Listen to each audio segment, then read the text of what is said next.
Hello students, welcome to our class. In this class we will study about the urinary bladder.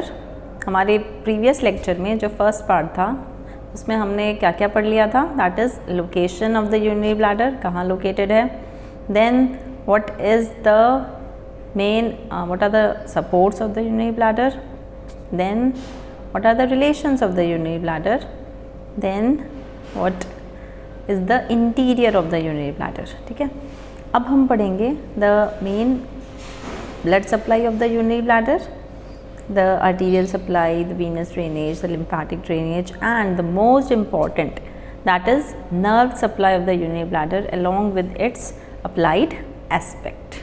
Okay, so now first of all, what is the arterial supply of the urinary bladder? ठीक है, the bladder is supplied by the superior and the inferior vesical arteries. ठीक है, vesical word is used for bladder, so it is supplied by superior and inferior vesical arteries. In addition, it is also supplied by the obturator artery, the inferior gluteal arteries, and in females the uterine artery, vaginal arteries. Vaginal artery word is used instead of inferior vesical artery. These superior vesical, inferior vesical, these are the branches of internal iliac artery. ठीक है, internal iliac किसकी branch है? Abdominal aorta की. Abdominal aorta की terminal division हो जाता है common iliac, then common iliac changes into internal and external iliac artery. तो इंटरनल इलायक की ब्रांचेस होती हैं फिर superior vesical, inferior vesical artery, जो किसको सप्लाई करेगी? ब्लैडर को करेगी. In addition in obturator artery होती है, वो भी इंटरनल इलायक की ब्रांच है. Inferior gluteal again a branch of internal iliac artery, they also these arteries supply the urinary bladder. ठीक है, करस्पॉन्डिंगली venous drainage होता है ब्लैडर का, जो arteries है उसके करस्पॉन्डिंग veins हैं, and there is a vesical venous plexus is also present, which is present in the posterior true ligament of the urinary bladder, and it is draining into same internal like veins. Right now what is the lymphatic drainage of the urinary bladder? Most of the lymphatics of the urinary bladder terminate in the external like group of lymph nodes and some to internal like group of lymph nodes. ठीक है, तो ये हो गई हमारी arterial supply, venous drainage and lymphatic drainage. Now the most important part, that is nerve supply of the urinary bladder. ठीक है, nerve supply के जब हम पढ़ रहे हैं तो उसमें हमें ये पता होना चाहिए कि nerve supply में कौन कौन सी terms यूज़ आती हैं. कौन कौन सी terms यूज़ आती हैं? जैसे एक होती है sensory nerve supply. ठीक है, मेनली हम सारे विसराज में क्या बोलते हैं कि दो तरह की सप्लाई है, one is sympathetic supply and one is parasympathetic supply. Right, तो these are the parts of efferent nerves. जो सिंपैथेटिक नर्वस सिस्टम है, पैरासिम्पैथेटिक नर्वस सिस्टम है, इसमें दोनों में ही आपको एफरेंट नर्व्स भी होती हैं, इफरेंट नर्व्स भी होती हैं.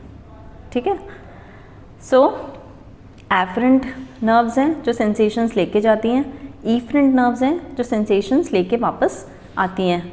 ठीक है, सो फर्स्ट ऑफ ऑल अभी हमें जो पढ़ना है that is parasympathetic nervous system कहाँ से रिलेटेड है, सिंपैथेटिक नर्वस सिस्टम कहाँ से नर्व्स आ रही हैं. ठीक है, तो सबसे पहले हम देखेंगे nerve supply of urinary bladder is from nervi erigentes. हमने अभी तक सारे विसराज जब से पढ़े हैं उसमें ये होता है कि parasympathetic supply is from the vagus. ठीक है, but in the urinary bladder we will not use the term vagus, we will use the term nervi erigentis. ठीक है, that is the root value is S2, S3, S4, which is mainly motor to the detrusor muscle. ठीक है, अभी मैं efferent fibers की बात कर रही हूँ. जो पैरासिम्पैथेटिक efferent fibers हैं वो कहाँ से आ रहे हैं? nervi erigentis से. रूट वैल्यू क्या है? S2, S3, S4. किसको सप्लाई कर रही है? detrusor muscle को. ठीक है, सेकेंड efferent जो है this is from the sympathetic fibers. जो सिंपैथेटिक इफरेंट फाइबर्स हैं कहाँ से आ रहे हैं? T11 to L2 segment of the spinal cord से, and they are motor to the pre prostatic sphincter mechanism. ठीक है, कहाँ पे उसका मेन सप्लाई है? टू द, हम कहें स्फिंक्टर रिजाइकी, या फिर हम कहें प्री प्रोस्टेटिक स्फिंक्टर, या फिर हम कहें इंटरनल यूरेथ्रल स्फिंक्टर. ओके, सो एक हो गई हमारी पैरासिम्पैथेटिक इफरेंट, एक हो गया हमारा सिंपैथेटिक इफरेंट, और तीसरा इफरेंट है by the somatic pudendal nerve. ठीक है, by the pudendal nerve. Root value S2, S3, S4 same, ये किसको सप्लाई करता है? स्फिंक्टर यूरेथ्री को, which is voluntary and is situated within the wall of the urethra. ठीक है. So there are mainly 3 efferent nerves which supply the urinary bladder. One is parasympathetic efferent, second sympathetic efferent and third is somatic efferent. ठीक है. अब afferent sensations जो हैं, these are known as sensory nerves या afferent nerves. इनसे कौन कौन से सेंसेशन जाते हैं? Pain sensation as well as sense of distension. ठीक है. और किसके थ्रू जाते हैं? ये पैरासिम्पैथेटिक के थ्रू भी जाते हैं, सिंपैथेटिक के थ्रू भी जाते हैं, but mainly these are carried by parasympathetic nerves. Right. तो ये आपको समझ में आ गया. देन ये आप एक डायग्राम है जो आप अच्छे से थोड़ा सा लर्न कर लें इसको. T11 to L2, this segment is related with the sympathetic nervous system. S2, S3, S4, this segment is related with the parasympathetic nervous system. ठीक है. अब जो मैंने आपको अभी बताया था, sympathetic nervous system is having sympathetic efferent fibres जो हैं. अब जो ई ईफरेंट फाइबर्स होते हैं उसके भी 2 कंपोनेंट होते हैं. One is pre ganglionic component and one is post ganglionic component. ठीक है. अब प्री गैंग्लियोनिक कंपोनेंट जो है सिंपैथेटिक का, these are arising from T11 to L2 segment of the spinal cord and they are relaying into the hypogastric and vesical plexus which is situated somewhat distant from the urinary bladder. जो अपना sympathetic nervous system होता है, that is known as also known as thoracolumbar outflow. ठीक है. तो इसका जो ganglion present होता है वो जिस विसरा को सप्लाई करना है उससे थोड़ा दूर सिचुएटेड होता है हमेशा ही. ये आप अच्छे से ध्यान रख लें कि सिंपैथेटिक जो मैंने अभी बताया efferent nerve fibres, they are having 2 components, preganglionic and postganglionic. Preganglionic will arise from T11 to L2. They will relay in this plexus, hypogastric and vesical plexus. Post ganglionic fibers will arise from here and they will mainly supply here, the sphincter vesicae part. Right? Then this, the parasympathetic efferent fibers, these are again having 2 components, preganglionic and postganglionic. Preganglionic fibers will arise from this S2, S3, S4 segment of the spinal cord. They will relay in this plexus. This is known as vesical plexus, which is present near to the urinary bladder or it can be present in the wall of the urinary bladder. ठीक है. जिस भी विसरा को supply करना होता है parasympathetic nervous system के through, वहाँ पे जो विसरा, वहाँ पे जो नर्व्स होती हैं वो कहाँ पर सिचुएटेड होती हैं? जस्ट इनसाइड द विसरा. जो गैंग्लियन है वो कहाँ सिचुएटेड होता है? इनसाइड द विसरा. ठीक है. या फिर थोड़ा सा ही दूर होता है, बिल्कुल मतलब पास में ही सिचुएटेड होता है. ठीक है. तो pre ganglionic fibres will arise from S2, S3, S4 and post ganglionic fibers will arise from the vesical plexus which is situated in or near to the wall of the bladder. Then it will supply mainly to the detrusor muscle. ठीक है. तो ये चीज़ हमें समझ में आ गई. Third हमने efferent fibres देखे थे पुडेंडल नर्व के. रूट वैल्यू सेम है. It is not having any preganglionic or postganglionic component. It is having only a somatic component which will supply the external urethral sphincter. Right? Then हम देखते हैं sensations जो लेके जाते हैं, जो afferent fibers हैं. हमने बताया था afferent fibers हैं वो 2 तरह के fibers हैं. Fibers concerned with pain and fibers concerned with sensation, that is conscious awareness of the filling of the bladder. ठीक है. तो pain fibres will run in the anterolateral white columns of the spinal cord. कहाँ run करते हैं pain fibres? Anterolateral white column of the spinal cord. ठीक है. और जो सेंसेशन वाले फाइबर्स हैं वो किस में रन करते हैं? Posterior column of the spinal cord. ठीक है. स्पाइनल कॉर्ड के अगर हम मोटी मोटी बात देखें तो स्पाइनल कॉर्ड का एक है एंटीरियर सेगमेंट, एक है पोस्टीरियर सेगमेंट. तो एंटीरियर सेगमेंट से जाते हैं अपने पेन के फाइबर्स, पोस्टीरियर सेगमेंट से जाते हैं अपने सेंसेशन के फाइबर्स. ठीक है. देन इस डायग्राम को आप थोड़ा अच्छे से देखें. ठीक है. It is very important diagram. अब हम इसमें देख रहे हैं दिस इज़ यूरिनरी ब्लैडर. ठीक है. ये हमें यूरिनरी ब्लैडर दिखाई दे रहा है. ये ट्राइंगुलर सा स्ट्रक्चर जो है. ठीक है. ये अब इसमें मैं बात करूं अगर पैरासिम्पैथेटिक फाइबर्स की. ठीक है. मैंने बोला था कि एफरेंट जो फाइबर्स हैं they are carrying the pain sensations also, they are carrying the distension sensations also, and they are carrying through the mainly parasympathetic nerves. ठीक है, तो अभी हम देखें इसमें कि ये जो sensations लेके जा रहे हैं, these are traveling through the anterior column of the spinal cord से वो travel कर रहे हैं, तो हम उसको बोलते हैं these are sensory parasympathetic fibers. ठीक है, ये आप देखिए इस वाले डायग्राम में हमें दिख रहा है सेंसरी पैरासिम्पैथेटिक फाइबर्स यहाँ डॉर्सल रूट गैंग्लियन से होता हुआ ट्रैवल करता है. ठीक है, सेल बॉडी कहाँ होती है? डॉर्सल रूट गैंग्लिया में.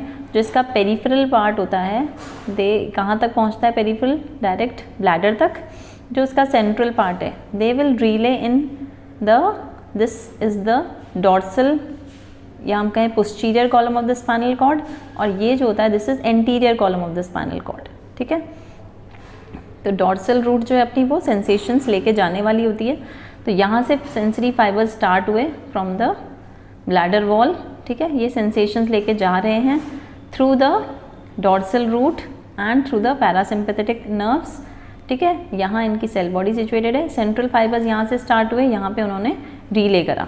ठीक है, देन अब जो हमें सेंसेशंस एक होता है डायरेक्ट रिफ्लेक्स तौर पे, जैसे हमारा फिल हुआ ब्लैडर और हमने मिक्चुरेट कर दिया. ठीक है, तो दैट इज़ जैसे जो छोटे बच्चों का रिफ्लेक्स होता है, जिनको कॉन्शियसनेस नहीं होती कि हमें पोजीशन चाहिए, एक हमें प्रॉपर प्लेस की ज़रूरत है मिक्चुरेशन करने के लिए, जिनमें ये सेंस डेवलप नहीं होता है. जो छोटे बच्चे होते हैं जिनमें माइलिनेशन प्रॉपरली डेवलप नहीं है, उनमें क्या होता है कि एक रिफ्लेक्स डेवलप करना है. ठीक है, कि सेंसेशंस यहाँ से आए, सेंसरी फाइबर्स यहाँ रिले करें, एंड देन जो इफरेंट फाइबर्स हैं, जैसे मैंने बताया ये प्री गैंग्लियोनिक फाइबर्स.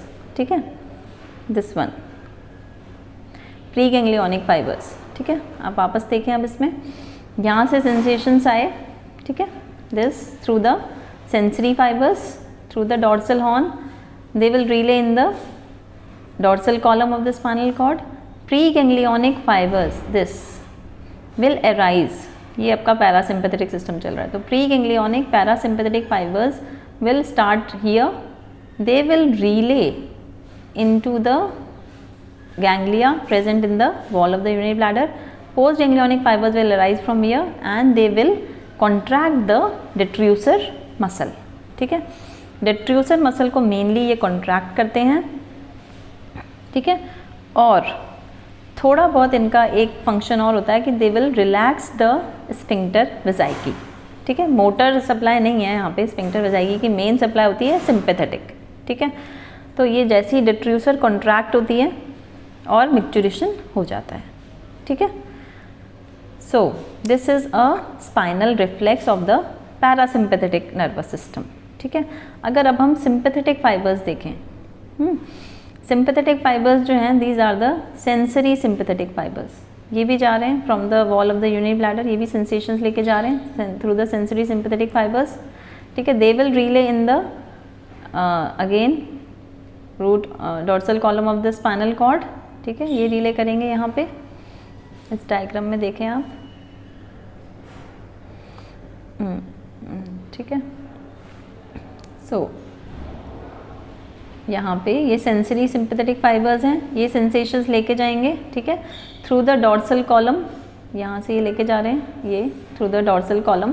ठीक है, ये इसके सेंट्रल फाइबर्स आए, यहाँ ये रिले करा इन्होंने. यहाँ से अब स्टार्ट हुए आपके प्री गैंग्लियोनिक सिंपैथेटिक फाइबर्स. ये pre ganglionic sympathetic fibres start हुए. ठीक है, they will again relay into this superior hypogastric plexus. Postganglionic fibers will arise from here and they will mainly supply the sphincter vesicae part. ठीक है, तो ये दोनों जो पाथवे हैं वो एक साथ काम करेंगे कि पैरासिम्पैथेटिक से मेनली सेंसेशन जाएंगे पैरासिम्पैथेटिक फाइबर्स से, और इफरेंट फाइबर्स जो हैं वो जाते दोनों से हैं. सेंसरी फाइबर्स दोनों में हैं, प्री पैरासिम्पैथेटिक में भी है, सिंपैथेटिक में भी है. तो मेनली जो एक्शन होता है वो पैरासिम्पैथेटिक इफरेंट फाइबर्स का होगा, डिट्रूसर कॉन्ट्रैक्ट करेगी.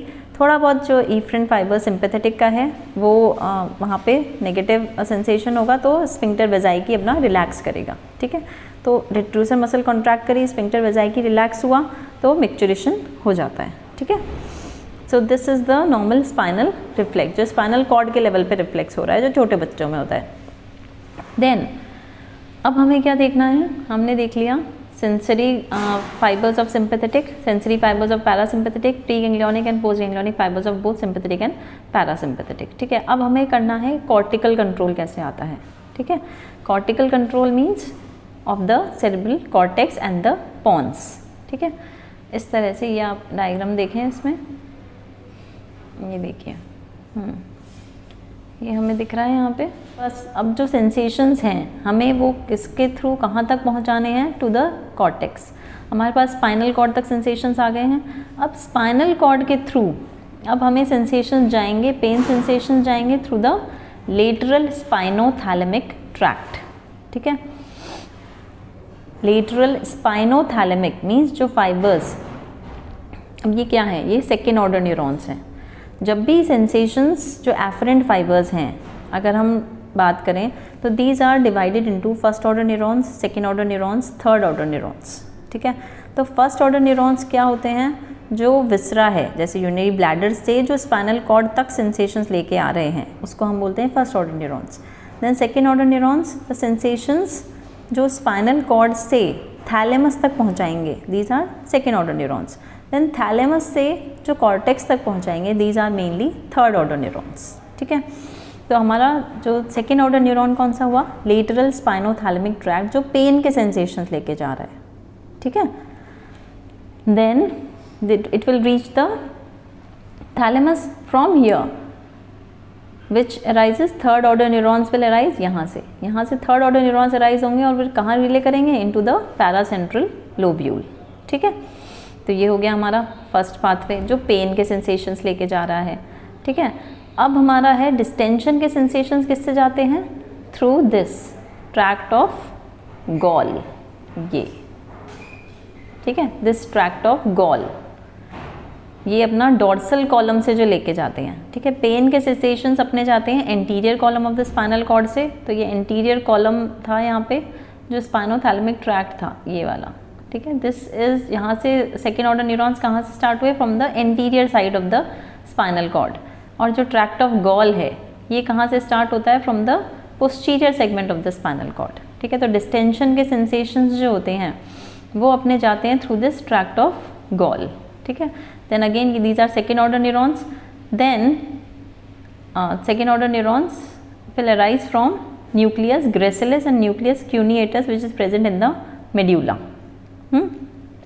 स्पाइनल कॉर्ड से ऊपर होता है अपना मेड्यूला, मेड्यूला से ऊपर होते हैं अपने पॉन्स, पॉन्स से ऊपर होता है मिड ब्रेन, मिड ब्रेन से ऊपर थैलेमस एंड थैलेमस से ऊपर कॉर्टेक्स।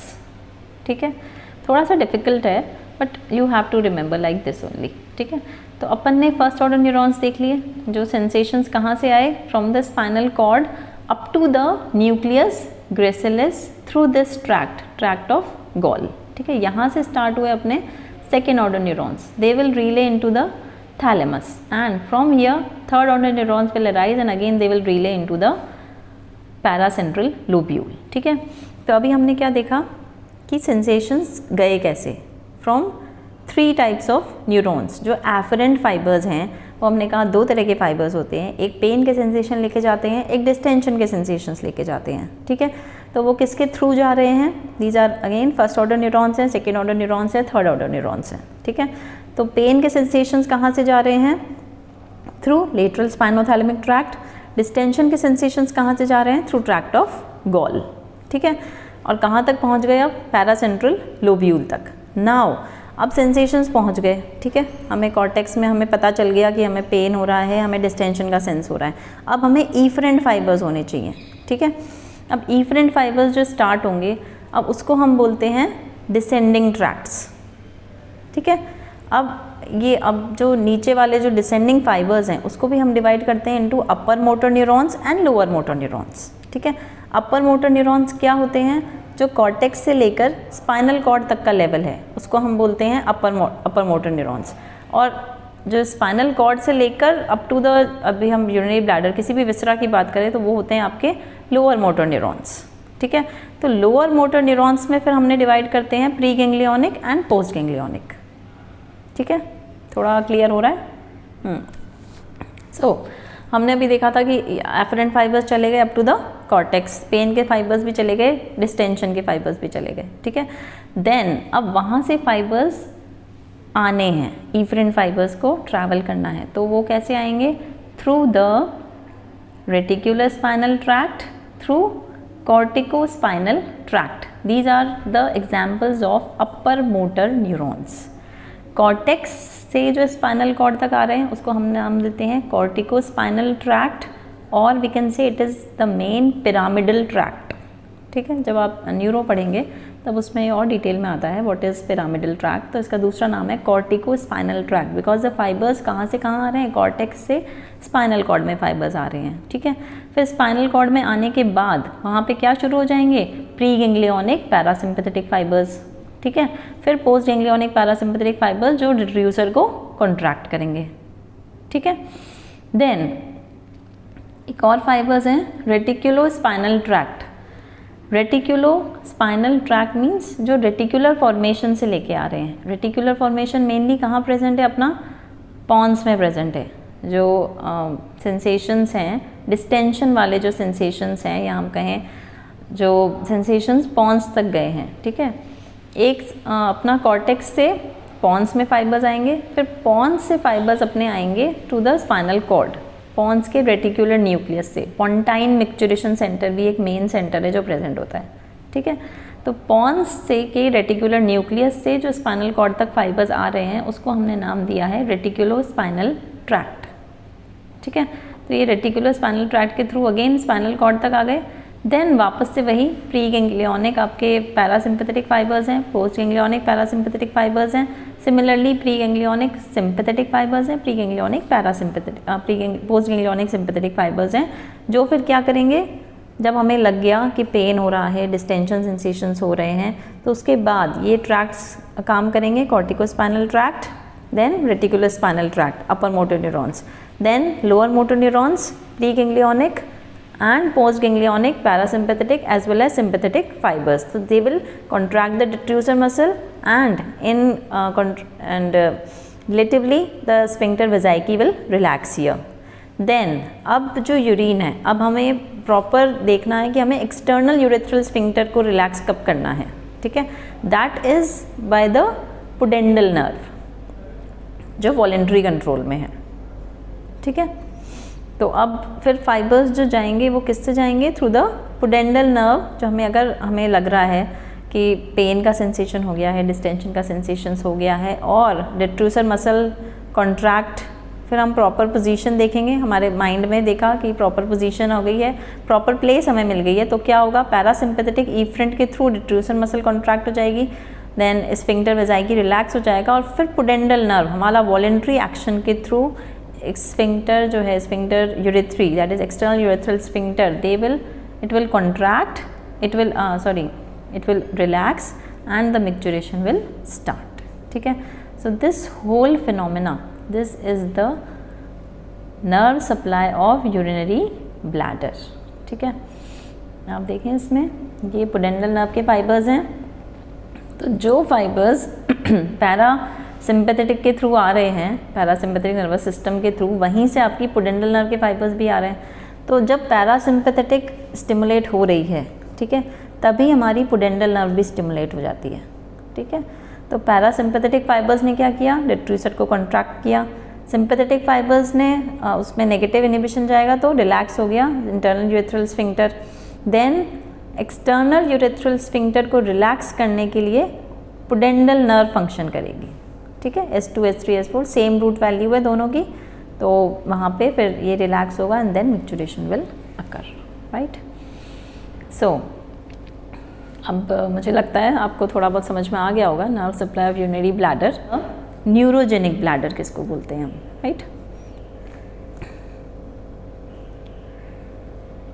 नाउ अभी हम ये देखते हैं that the supply of the urinary bladder is both sympathetic and parasympathetic. Each division possesses both motor and sensory fibers. Some painful sensation is conveyed by sensory sympathetic fibers and their cell bodies are located in the T11 to L2 segment, ठीक है। ये अभी हम बात कर रहे हैं किसकी?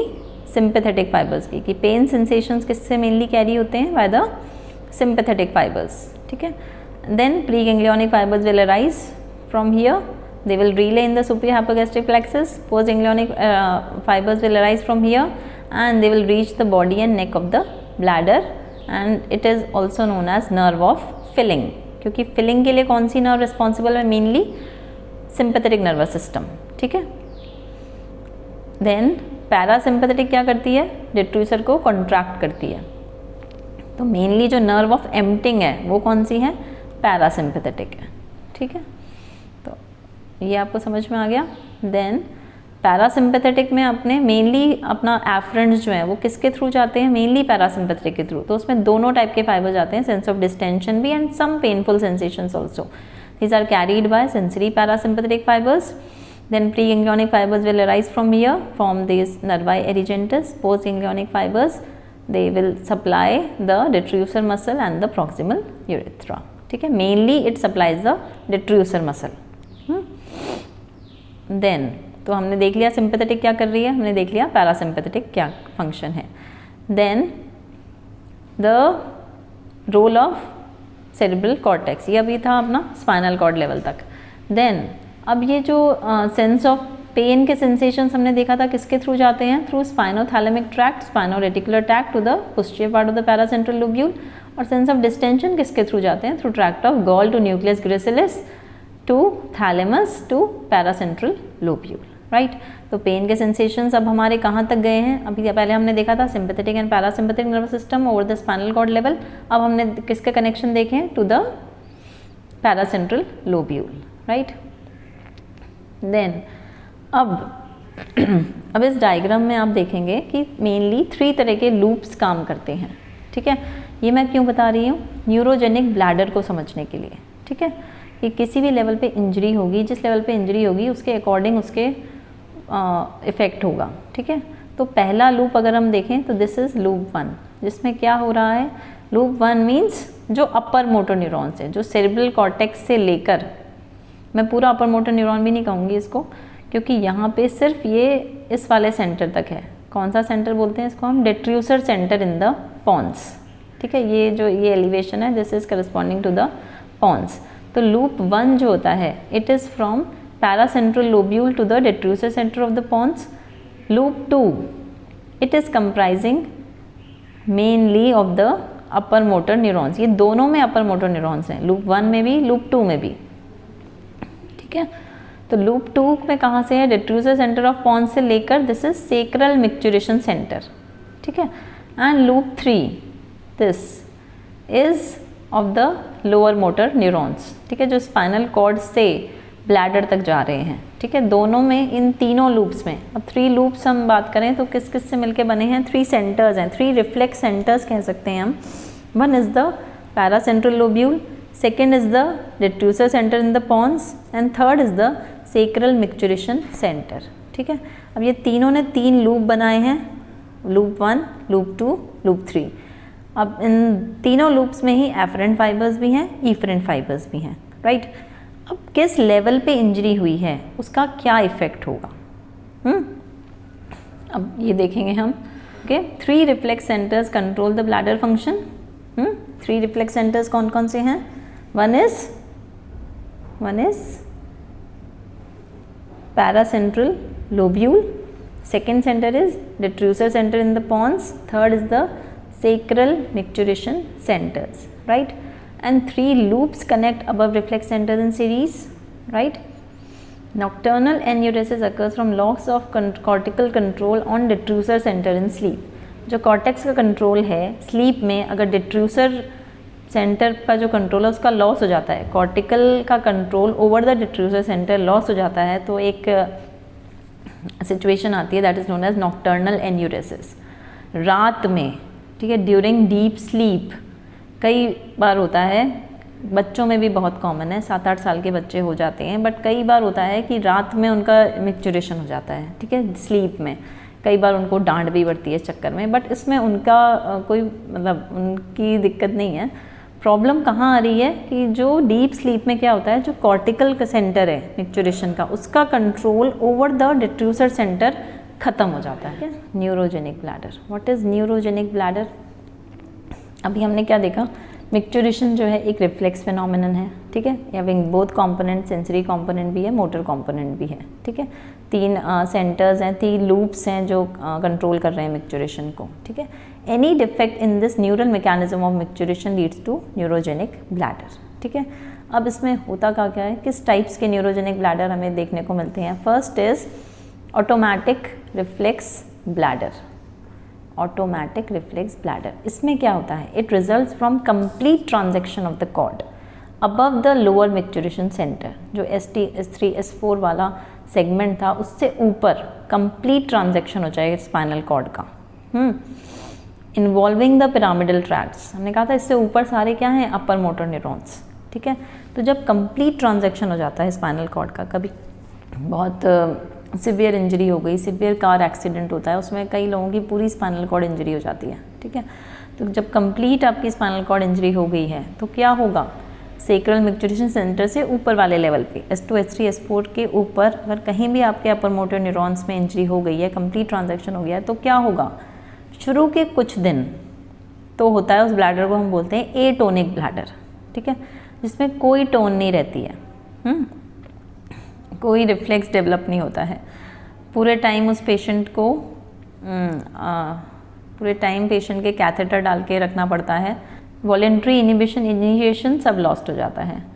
वो ब्लैडर एम्प्टी होता है रिफ्लेक्सली एवरी 1 to 4 आवर्स। अब ये सिचुएशन कब आती है? जब रिफ्लेक्सली एम्प्टी कर सकते हैं, जो बच्चे वाला ब्लैडर डेवलप होता है, ठीक है, जिसमें पेशेंट को सिर्फ उसको डिस्टेंशन जैसे ही भरेगा और उसको खाली कर देना है, ठीक है।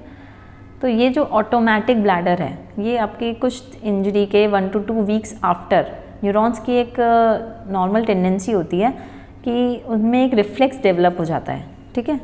इन कहीं भी न्यूरॉन्स की इंजरी होती है तो उनकी ये टेंडेंसीबिलिटी है कि वो फिर एक्साइटेबिलिटी चालू हो जाती है, तो हमें थोड़ा बहुत सेंसेशन, हमें कॉर्टेक्स लेवल तक नहीं जाएगा सेंसेशन, ठीक है, एक स्पाइनल कॉर्ड लेवल पे एक रिफ्लेक्स चालू हो जाएगा कि जैसे ही ब्लैडर भरेगा, और अगर हम 4 घंटे में या हमें एक रूटीन डेवलप हो जाएगा जैसा छोटे बच्चों में होता है, ठीक है, कि अगर आप बच्चे को पॉटी सीट पे जाके बिठा देते हैं तो वो टॉयलेट कर लेता है, ठीक है। तो इसी तरह से अगर आप 1-2 घंटे में पेशेंट को ले जाएं इन द यूरिन पॉट तो वो यूरिन कर लेगा वहाँ पे, ठीक है। तो इस टाइप के ब्लैडर जो होता है इसको हम क्या बोलते हैं? रिफ्लेक्स ब्लैडर, ठीक है। तो ये automatic reflex bladder after spinal condition of shock. शुरू में जब स्पाइनल शॉक की कंडीशन है जो 1 to 2 वीक्स रहती है, तब एटोनिक ब्लैडर होता है, तब हमें पूरे टाइम कैथेटर डाल के रखना पड़ता है। देन जब न्यूरॉन्स की एक्साइटेबिलिटी शुरू हो जाती है तो ये ऑटोमेटिक रिफ्लेक्स डेवलप हो जाता है। इसमें आप पेशेंट को लेके जाएंगे into the toilet and then he will micturate, right. This bladder is known as automatic reflex bladder. क्या बोलते हैं इसको हम? ऑटोमेटिक और रिफ्लेक्स ब्लैडर और spastic neurogenic bladder which occurs due to the injury into the loop 2 neurons, और we can say upper motor neuron की injury में ऐसा होता है, right. So this is first type. Then second type is autonomous bladder. What is autonomous bladder? It results from the destruction of both afferent and efferent limbs of the loop 3. अब हमारे कहाँ injury हो रही है? Loop 3 neurons के दोनों side में, efferent और efferent लिम्ब दोनों, मीन्स जो रिफ्लेक्स बना हुआ था वो पूरा कट डाउन हो गया है। वो कब होता है? In the tumours of cauda equina, ठीक है। जैसे कॉडा इक्वीना है जो टेल लाइक अपीयरेंस हो जाती है स्पाइनल कॉर्ड की, that is known as cauda equina, ठीक है। वहाँ पे अगर कोई ट्यूमर हो गया है तो क्या होगा? The reflex and the nervous control of micturition is lost. अब रिफ्लेक्स कंट्रोल भी लॉस्ट हो गया है, न्यूरल कंट्रोल भी लॉस्ट हो गया है। क्या होगा? ब्लैडर वॉल बिकम्स फ्लैक्सिड, ठीक है, वॉल बिल्कुल फ्लैक्सिड हो जाएगी। Capacity of the bladder is greatly increased, ठीक है। कोई टोन नहीं है तो ब्लैडर रिलैक्स हो जाएगा, रिलैक्स हो जाएगा तो उसकी कैपेसिटी हाईली इंक्रीज हो जाएगी। तो उसमें होगा क्या? कंटिन्यूअस ड्रिबलिंग, लगातार ड्रिबलिंग होती रहेगी, ठीक है। That is known as overflow incontinence, ठीक है। पेशेंट को पता नहीं चलेगा ब्लैडर फुल हो गया है, तो वो ओवरफ्लो जैसे ही ब्लैडर की एक कैपेसिटी तक पहुंच जाएगा, भर गया यूरिन बहुत सारा, देन वो ड्रिबलिंग चालू हो जाएगी, ठीक है। तो इस तरह के पेशेंट को ये बोला जाता है कि आप या तो मैनुअल कंप्रेशन करके ब्लैडर रिलीज़ करें, क्योंकि कोई रिफ्लेक्स डेवलप नहीं है, ठीक है, कोई न्यूरॉन्स काम नहीं कर रहे हैं, तो हमें एब्डोमिनल कॉन्ट्रैक्शन के थ्रू ब्लैडर को खाली करना पड़ेगा, या फिर आपको यूरिनल बांध के हमेशा कहीं ना कहीं जाना पड़ेगा। कहीं आप जाना चाहते हैं, कुछ काम करना चाहते हैं, तो यूरिनल हमेशा बांधना पड़ेगा, क्योंकि ओवरफ्लो इनकॉन्टिनेंस होता है, हमेशा ड्रिबलिंग होती रहती है, ठीक है। तो this type of bladder is known as autonomous bladder, जिसमें आपके पास न्यूरल कंट्रोल भी नहीं है, आपके पास रिफ्लेक्स कंट्रोल भी नहीं है, right. Then third type of bladder is known as atonic neurogenic bladder. Atonic neurogenic bladder, जो अभी मैंने पहले भी बताया था आपको, एटोनिक ब्लैडर दो तरह से बनता है। एक तो जब स्पाइनल शॉक की कंडीशन होती है, ठीक है, जब टोटल स्पाइनल कॉर्ड की इंजरी हो गई है अपर मोटर न्यूरॉन्स की अबव द लूप 3 लेवल, ठीक है, देन दो शुरू के 1-2 हफ्ते तक रहता है, दैट इज एटोनिक ब्लैडर। इसमें होता क्या है, या फिर ये होता है ड्यू टू टेबीज डॉर्सालिस, जब इंटरप्शन होता है sensory side of the reflex का, जो एफरेंट लूप है वो आपके उसके कहीं इंजरी हुई है, तो उसमें क्या होगा, सेम एटोनिक हो जाएगा, टोन नहीं रहेगी, ठीक है। तो large amount of urine collects without any reflex contraction, ठीक है, इसमें भी यही होता है, बट इसमें टोन नहीं रहती है। तो मसल जो होती है वो हाइपोटोनिया हो जाता है उसमें, बाकी सब में मसल्स जो हैं वो अच्छी खासी डेवलप हो जाती हैं, तो हाइपरट्रोफीड ब्लैडर होता है बाकी सब में, इसमें हाइपोटोनिक ब्लैडर होता है, ठीक है, टोन भी नहीं रहती है, तो ब्लैडर की वॉल भी बिल्कुल थिन होती है इसमें, ठीक है। सेम यही होगा इसमें भी कि ओवरफ्लो इनकॉन्टिनेंस होगा, ड्रिबलिंग होती रहेगी, क्योंकि सेंसेशन जा ही नहीं रहे हैं, एफरेंट लिप में प्रॉब्लम हो गई तो सेंसेशन जा ही नहीं रहे हैं, तो वही ना उसको न्यूरल कंट्रोल है ना उसको रिफ्लेक्स कंट्रोल है, right. Then fourth is uninhibited bladder. अब अनइनहिबिटेड ब्लैडर किसको बोलते हैं हम, जब इन्वॉल्वमेंट होता है लूप 1 न्यूरॉन्स का, जो कंडीशन किसका कंट्रोल था, cortical control over the detrusor centre, ठीक है, जो लूप 1 था वहाँ पे अगर इंजरी हुई है due to lesions in any frontal lobe, due to parasagittal meningioma, या एक आर्टरी होती है उसका एन्यूरिज्म हो गया है, वहाँ पे अगर ऐसा कुछ हुआ है तो क्या होगा, अनइनहिबिटेड ब्लैडर बोलेंगे हम उसको। जैसे जो मैंने कंडीशन बताई थी नॉक्टर्नल एन्यूरेसिस की, ठीक है, इनहिबिशन ख़त्म हो गया है जो रोक के रखता है कि मतलब कॉर्टिकल का कंट्रोल है ओवर द डिट्रूसर सेंटर, ठीक है, कि हमें एक प्रॉपर पोजीशन चाहिए, प्रॉपर प्लेस चाहिए फॉर द मिक्चुरेशन, वो लॉस्ट हो जाता है इसमें, ठीक है। लूप 1 न्यूरॉन्स में इंजरी हुई है, ठीक है, तो ऐसा नहीं है कि बिल्कुल हमें पता नहीं चलेगा, रेटिकुलर सेंटर एक्टिव है, ठीक है, तो सेंसेशंस हैं, पेन सेंसेशंस भी हैं, बट एक जो कॉर्टेक्स का कंट्रोल है, ठीक है, वो लॉस्ट हो जाता है, तो इसको हम बोलते हैं कोई इनहिबिशन नहीं रहता है, ठीक है, आपको प्लेस का, पोजीशन का ये नहीं पता रहेगा, तो that is known as uninhibited bladder, right. Then तो ये हमारे टाइप्स हो गए किसके, न्यूरोजेनिक ब्लैडर के, ठीक है। देन कुछ और इंजरीज़ भी होती हैं ब्लैडर में, मेनली जो इंजरीज़ हैं वो यही हैं इस लेवल पे। न्यूरोजेनिक ब्लैडर, हम इन्हीं 4 टाइप्स ऑफ ब्लैडर को न्यूरोजेनिक ब्लैडर बोलते हैं। अब ब्लैडर को हमें अगर देखना है तो this process is known as cystoscope. Interior of the bladder को हम किससे देखते हैं, सिस्टोस्कोप से देखते हैं, ठीक है।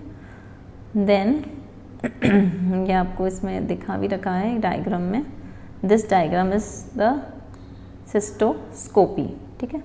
ब्लैडर को थ्रू द पेनाइल यूरेथ्रा, इसमें हम कैथेटर को इंसर्ट कर रखा है, and then we are visualising the interior of the bladder कि कोई स्टोन्स वगैरह प्रेजेंट तो नहीं है।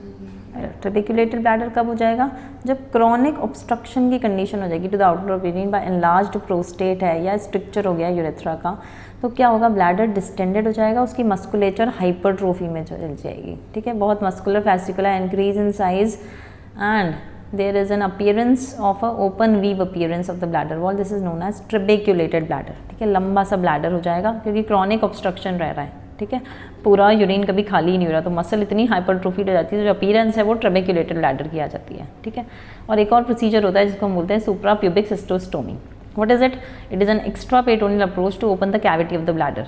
किसके लिए करते हैं, फॉर ड्रेनेज पर्पजेज ऑल्सो, ठीक है। For treatment of intravesical conditions also, that is vesical stones को रिमूव करने के लिए, रिमूवल ऑफ द प्रोस्टेट के लिए भी हम सुप्राप्यूबिक सिस्टोस्टोमी करते हैं। इसमें करते क्या है, ब्लैडर को डिस्टेंड किया जाता है, 300 ml ऑफ फ्लूइड अप्रॉक्सीमेटली उसमें भर के, देन एज अ रिजल्ट क्या होता है, जो ब्लैडर है वो ऊपर की तरफ आ जाता है, ठीक है, comes in direct contact with the entry abdominal wall and now they can be approached through the entry abdominal wall without entering the peritoneal cavity. तब प्यूबिक से ऊपर आ जाता है, इसलिए हम उसको बोलते हैं सुप्रा प्यूबिक, ठीक है। एंड स्टोमी वर्ड मीन्स आप उसमें कोई भी होल बना के उसमें जो सर्जरी करते हैं उसको बोलते हैं स्टोमी, ठीक है। तो सुप्रा प्यूबिक सिस्टोस्टोमी, ब्लैडर में होल बना के किसी हम सर्जरी कर रहे हैं, प्रोस्टेट का रिमूवल कर रहे हैं, वेजाइकल स्टोन्स का रिमूवल कर रहे हैं, तो ये एक प्रोसीजर करा जाता है, that is known as supra pubic cystostomy, right.